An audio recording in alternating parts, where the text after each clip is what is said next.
Turkey is strewn with banners for a crisis election. Called 18 months early because the Ecevit coalition has collapsed, battered by defections and charged with corruption and economic mismanagement, and now rescued and burdened with a massive $16 billion bailout loan from the IMF.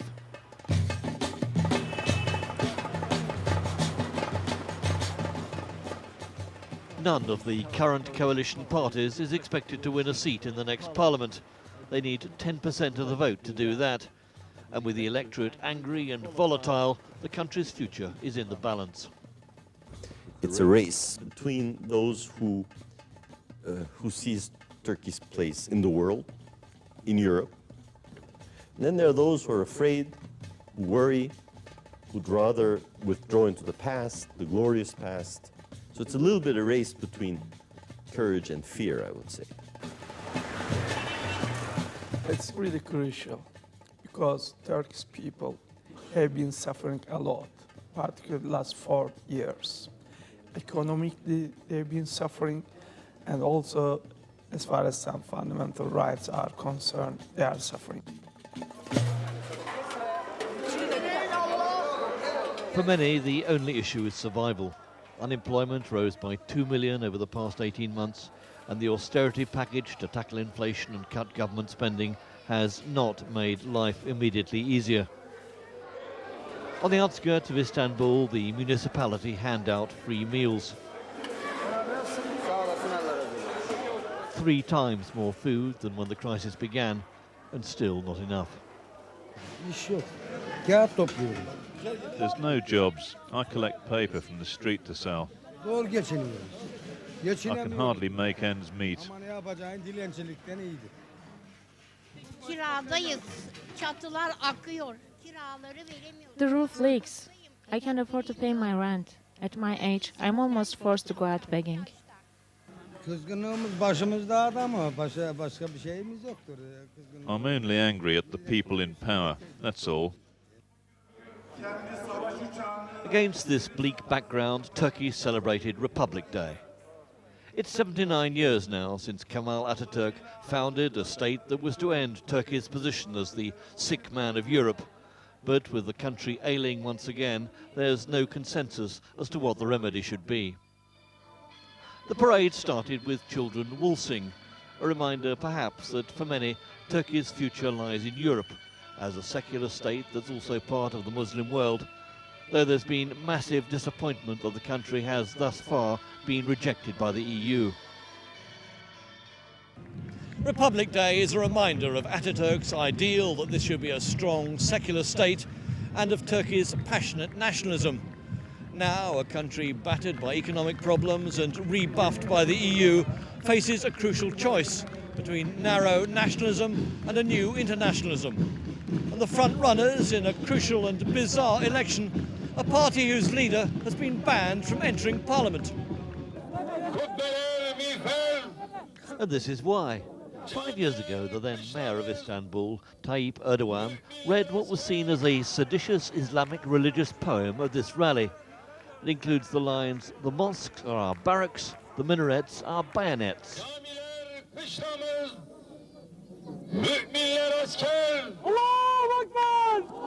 He was jailed and, as a result, banned from holding office. Quite right, argue his opponents. We see in many countries what happens when religion is used to inflame political opinion. We want to keep politics and religion apart. A leader of a major party in Turkey should respect the secular constitution of the republic and should not use religious language in politics. So he was wrong? He was wrong. And yet Erdoğan, the man who's not allowed to become an MP, let alone Prime Minister, is now arguably the most popular politician in Turkey.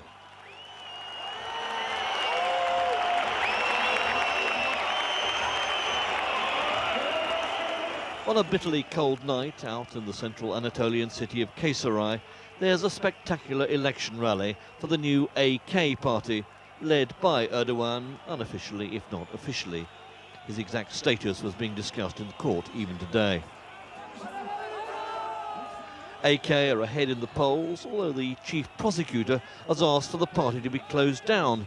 a fate that befell both the pro-Islamic welfare and virtue parties which Erdogan had previously supported.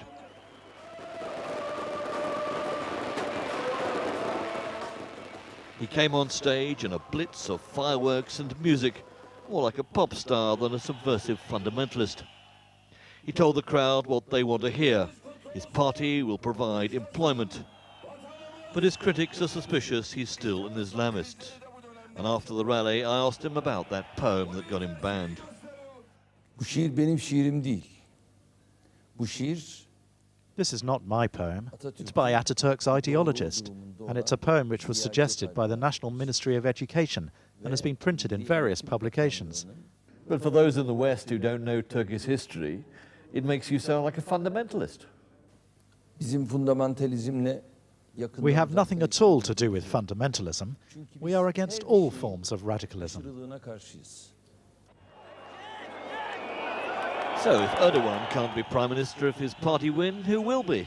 No one's been named, though the obvious candidate is the Deputy Abdullah Gül. Who is going to be the Prime Minister? Someone Someone. from us. Someone from you? Yes, someone Yourself? someone from the party, of course. But how can you say with just a couple of days to go before the election that you Well- can't announce who the Prime Minister is going to be? It's an extraordinary You are situation. right. You are right. In fact, it's not good for the democracy, but And unfortunately, people don't really know who they're voting for. Yes, unfortunately, we are not the reason for that. AK argue that there's no reason why, as good Muslims, they shouldn't run a secular party that supports Turkey's entry into the EU and continues the economic reforms, though they'd like to make some changes. They'd also repeal the ban on Muslim women wearing headscarves in universities or government offices.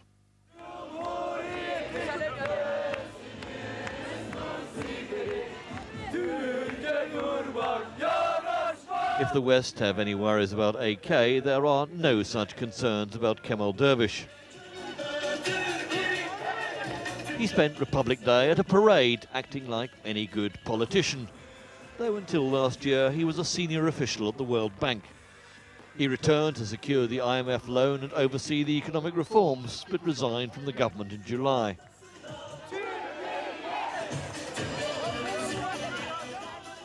Now he's aligned to another party, second in the polls, and is sceptical as to whether his rivals, AK, really would support the IMF deal. That's what they're saying outside of Turkey. They're not saying it in the town hall meetings inside Turkey. And that's worrisome. People, I think time has come in Turkish politics that people should say what they really think.